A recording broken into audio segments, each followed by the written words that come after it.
ഞാനിന്നിവിടെ ഒരു നാടൻ മരുന്ന് തയ്യാറാക്കുമ്പോൾ ഒരു ലിവർ ടോണിക്കിൻ്റെ അതേ ഫങ്ഷന് കിട്ടുന്ന നല്ലൊരു മരുന്ന്.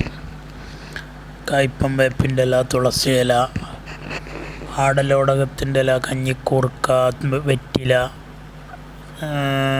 തൊട്ടാവാടി, കറ്റാർവാഴ, അതുപോലെ ചുക്ക്, കുരുമുളക്, ഇഞ്ചി, വെളുത്തുള്ളി, ചെറിയുള്ളി, വെല്ലം, കല്ലുപ്പ്, അയമോദകം, കുരുമുളക്, അങ്ങനെയൊക്കെയുള്ള നാടൻ മരുന്നുകൾ കൂട്ടിയിട്ട് മിക്സിയിലടിച്ച് ഇപ്പോൾ കാളക്കുട്ടികൾക്കും ആടുകൾക്ക് കൊടുക്കാനുള്ളതാണ്. ഇത് ആടലോടകമാണ്. അങ്ങനെയുള്ള നാടൻ മരുന്നുകളൊക്കെ കൊടുത്ത് ഉണ്ടാക്കിയിട്ട് ഇവർക്ക് കൊടുക്കാനുള്ള പരിപാടിയാണ്. ഈ ചന്തയിൽ നിന്ന് കൊണ്ടുവന്ന കാളക്കുട്ടികൾക്കൊക്കെ പെട്ടെന്ന് തീറ്റെടുക്കാനൊക്കെ ഭയങ്കര മടിയാവും. അവർ യാത്രാക്ഷീണം, അവർ ലിവറിൻ്റെ ഫങ്ഷനൊക്കെ ഒന്ന് ക്ലിയർ ആകാനും പെട്ടെന്ന് തീറ്റെടുത്ത് ഉഷാറായി വരാൻ വേണ്ടിയിട്ടൊക്കെയാണ് ഇത് കൊടുക്കുന്നത്. നമ്മൾ ലിവർ ടോണിക്ക് മേടിച്ച് ഗ്യാസ് കളയുന്നതിന് പകരം ഇങ്ങനെയൊക്കെ ഉണ്ടാക്കിയാലും മതി. ഇഞ്ചി, ചെറിയ ജീരകം, വെല്ലം, കുരുമുളക്, പിന്നെ ചെറിയ ഉള്ളി, അയമോദകം, ചുക്ക്, അങ്ങനത്തെയൊക്കെ കൂട്ടിയിട്ടാണ് ഞാൻ ഇവിടെ തയ്യാറാക്കിയത്. നല്ല അടിപൊളി റിസൾട്ട് കിട്ടുന്ന ഒരു മരുന്നാണിത്. പിന്നെ ഇത് ഒരു എല്ലാം കൂടി മിക്സിയിൽ അടിച്ചിട്ടാണ് കൊടുക്കുന്നത്. കന്നുകൾക്കൊക്കെ ആടുകൾക്കൊക്കെ കൊണ്ടുവന്ന ചില ആടുകൾക്കും കന്നുകൾക്കൊക്കെ തീറ്റ എടുക്കലില്ല, വെള്ളം കുടിക്കില്ല, അങ്ങനെ ഒരു അന്തം മുട്ട നിൽക്കുക എന്നല്ലാതെ. അപ്പോൾ ഇതാണ് കൊടുത്താൽ നല്ല വിശപ്പുണ്ടാവും. വയറ്റിലും ലിവറിലൊക്കെയുള്ള കംപ്ലൈൻറ്റും കേടൊക്കെ പോയിട്ട് നല്ല റിസൾട്ടിന് വരും. നല്ല തീറ്റയും വെള്ളം കൂടിയൊക്കെ എടുത്ത് പെട്ടെന്നാണ് നേരായി വരും. കൂടുതലും കന്നുകൾക്കൊക്കെയാണ് പ്രശ്നം വരില്ല. ചന്തകളൊക്കെ കയറി ഇറങ്ങി ക്ഷീണമൊക്കെ ഉണ്ടാവുന്നവർക്ക് തീറ്റ എടുക്കില്ല, വെള്ളം കൂടി ഉറവാവും. ചെറിയ പനി ഇതൊക്കെ ഉണ്ടാകുമ്പോൾ അതൊക്കെ ഈ മരുന്നൊക്കെ കൊടുക്കുമ്പോൾ അവർ വയറ്റിലെത്തിയ 2-3 ദിവസമൊക്കെ കൊടുക്കുമ്പോൾ തന്നെ നല്ല വ്യത്യാസം വരും. പിന്നെ നല്ലൊരു എനർജി വന്ന് നല്ല തീറ്റയും വെള്ളം കൂടെ ഈസിയായി കഴിക്കണ രൂപത്തിലേക്ക് മാറും അവർ.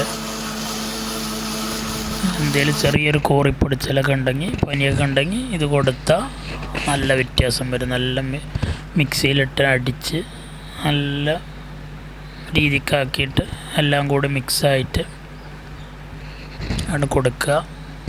അങ്ങനെ ബോട്ടിലാക്കി കൊടുത്താൽ മതി, ഈസിയാണ്. ഇത് അതിൻ്റെ ചണ്ടിയാണ്. ഇത് ഓരോ ഉരുളാക്കിയിട്ടും കൊടുക്കും.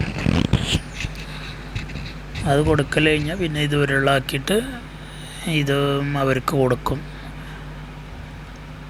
ഇത് ഉണ്ടാക്കി കൊടുത്താൽ എല്ലാവർക്കും ഇതുപോലെ ഉപകാരപ്പെടും. കന്നുകാലികൾക്ക് തീറ്റെടുക്കാനുള്ള മടിയുണ്ടെങ്കിലും വിശപ്പില്ലായ്മ അതൊക്കെ ഉണ്ടെങ്കിൽ മാറിക്കിട്ടും, നല്ല ഉഷാറായിട്ട് വരും. പിന്നെ അതേപോലെ മിക്സിയിലടിച്ചൊരു ബോട്ടിലാക്കി വെച്ച് കൊടുക്കുമ്പോൾ നല്ലോണം അങ്ങനെ ഷെയ്ക്ക് ചെയ്യണം, നല്ല ഇളക്കണം, എന്നാലേ അല്ലെങ്കിൽ അടിയിൽ ഇങ്ങനെ തങ്ങി നിൽക്കും. അങ്ങനെ ചെറിയ ബോട്ടിലെടുക്കുക, ഒരു 100 മില്ലിയൊക്കെ ഇട്ടിട്ടാണ് ഞാൻ കൊടുക്കണം.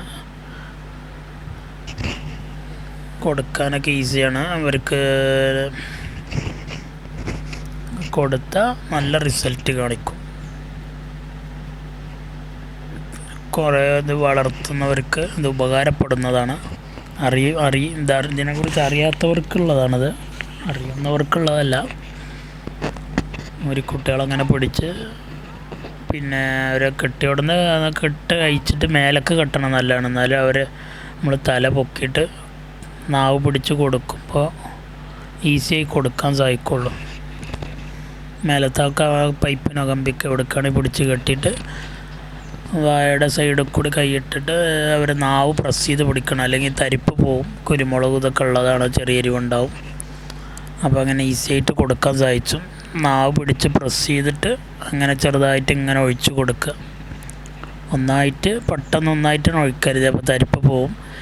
നാവ് നമ്മൾ ഫുള്ള് ഒഴിച്ച് കഴിഞ്ഞാലും കുറച്ച് നേരം നാവ് പ്രസ് ചെയ്ത് പിടിക്കണം, നല്ലതാണ്. നാവിന് തരിപ്പ് പോണ പ്രശ്നമല്ല. തലമ 2 മേട്ടം നല്ല ചെറുതായിട്ട് അടിയും കൊടുത്താൽ മതി, തരിപ്പ് പോകണ പേടിക്കുക. സംഭവം ഈസിയായി കൊടുക്കാൻ പറ്റുന്നതാണ്. കൊടുത്ത് 2-3-4 ദിവസം കൊടുത്താൽ നല്ല റിസൾട്ടാവും അവർക്ക്. ഭയങ്കര വിശപ്പൊക്കെ വന്നിട്ട് എന്ത് കൊടുത്താലും തീറ്റയും വെള്ളമൊക്കെ പെട്ടെന്ന് കാലിയാക്കി തരും. പെട്ടെന്ന് കഴിക്കുന്നവർക്ക് നല്ല വളർച്ച കാണുള്ളൂ. അതുകൊണ്ട് ചെറിയ പനിയൊക്കെ ഉണ്ടെങ്കിൽ അതും കൂടെ പോവും ഇത് കൊടുത്താൽ. അപ്പോൾ ഇതുപോലെ ചെയ്ത് നോക്കാവുന്നതാണ് എല്ലാവർക്കും. ആടുകൾക്കും കന്നുകാലികൾക്കും അതുപോലെ കോഴികൾക്കും ആണെങ്കിലും കൊടുക്കാം. കോഴികൾക്ക് നാടൻ മരുന്നാണ്, ഒരു സൈഡ് എഫക്റ്റ് ഒന്നുമില്ല. സൈഡ് എഫക്റ്റ് ഒന്നും ഉണ്ടായിരിക്കുന്നതല്ല ഇംഗ്ലീഷ് മരുന്ന് പോലെ. എത്ര ഡോസ് അധികമായാലും ഇനി കുഴപ്പമൊന്നുമില്ല. അപ്പോൾ ഓക്കെ.